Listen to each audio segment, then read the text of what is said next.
Many religions, why?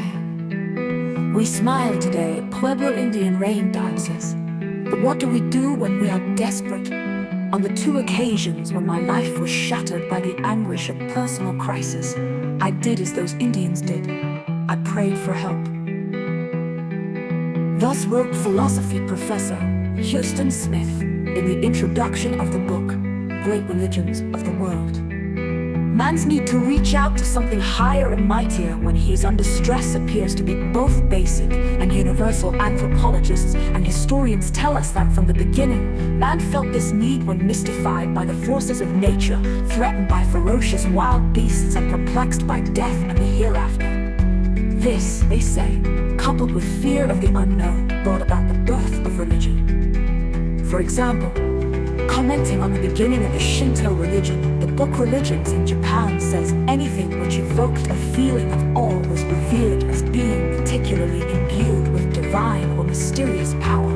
Therefore, the forces of nature, especially awe-inspiring trees, rocks, or mountains, and other inexplicable natural phenomena became objects of worship. These were given the name kami, God. In time, legends, rites, rituals, and shrines developed.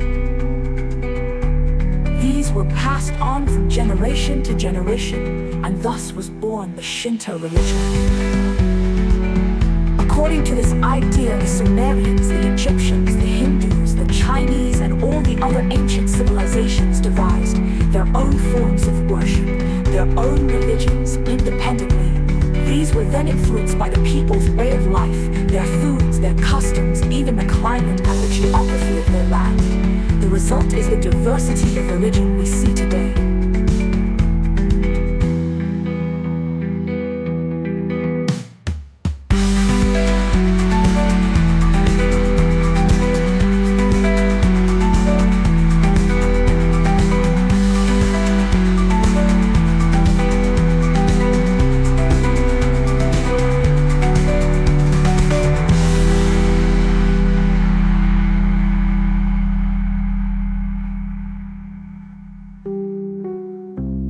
Man's need to reach out to something higher and mightier when he is under stress appears to be both basic and universal. Anthropologists and historians tell us that from the beginning, man felt this need when mystified by the forces of nature, threatened by ferocious wild beasts, and perplexed by death and the hereafter.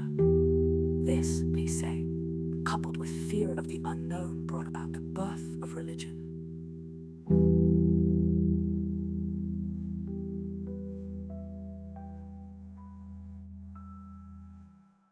For example, commenting on the beginning of the Shinto religion, the book Religions in Japan says anything which evoked a fact of awe was revered, as being particularly imbued with divine or mysterious power. Therefore, the forces of nature, especially awe-inspiring trees, rocks, or mountains, hands of anything which evoked a feeling of awe was revered as being particularly imbued with divine or mysterious power.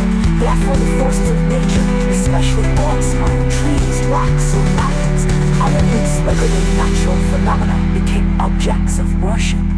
These were given the name kami, God. In time, legends, rites, rituals, and shrines developed. These were passed on from generation to generation, and thus was born the Shinto religion. According to this idea, the metaphor to use when giving counsel to the congregation. Though materially rich, they were spiritually poor. The glorified Jesus Christ encouraged them to be stimulatingly hot or refreshingly cold, but not to stay lukewarm in their worship to Jehovah. What good reminders for all of us. These are just a few of the locations in Turkey mentioned in the Bible. There is much more to see and learn. We hope you enjoyed this short field trip to Asia Minor. Thank you very much, Ergun and Gizem. You've really, through that video, brought to life some of those cities in Turkey that are found in the Bible in Asia Minor. Thank you for being with us on this edition of The Inside Story. Our experiences today have shown us that love does build up.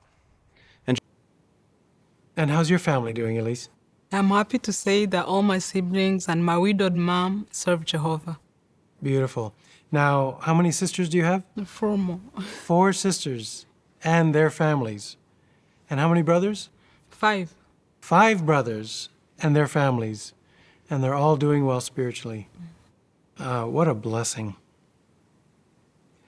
If we could go back to the events of 1994, when the genocide stopped, what happened to our brothers and sisters? Something amazing happened. You see, years before the genocide, there were some brothers living outside the country as refugees. During the genocide, more brothers fled the country.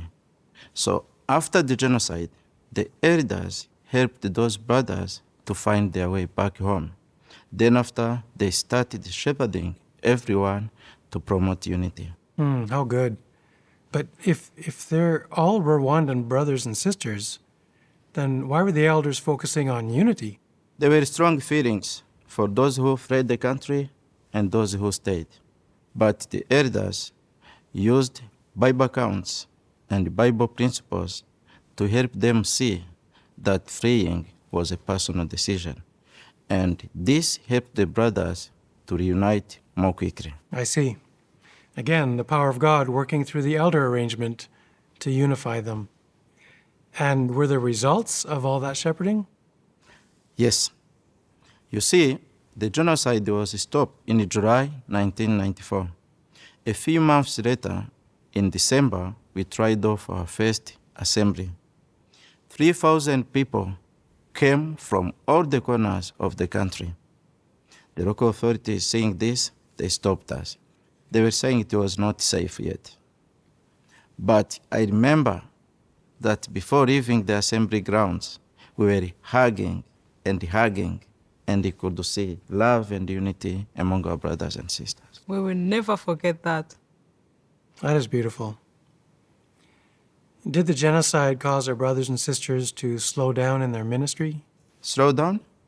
No way, my brother. When you see Jehovah's love like this, you feel like Jeremiah. You cannot hold it in.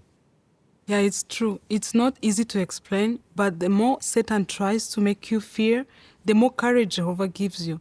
And it's like fire inside, and you want to preach the good news to others. That's good to hear. And what's the result of that fire and zeal? In 1994, we were 2,500 publishers in Rwanda, but now we are over 33,000 publishers. And looking at the latest report, we've had a worldwide increase of almost 2%, which is great.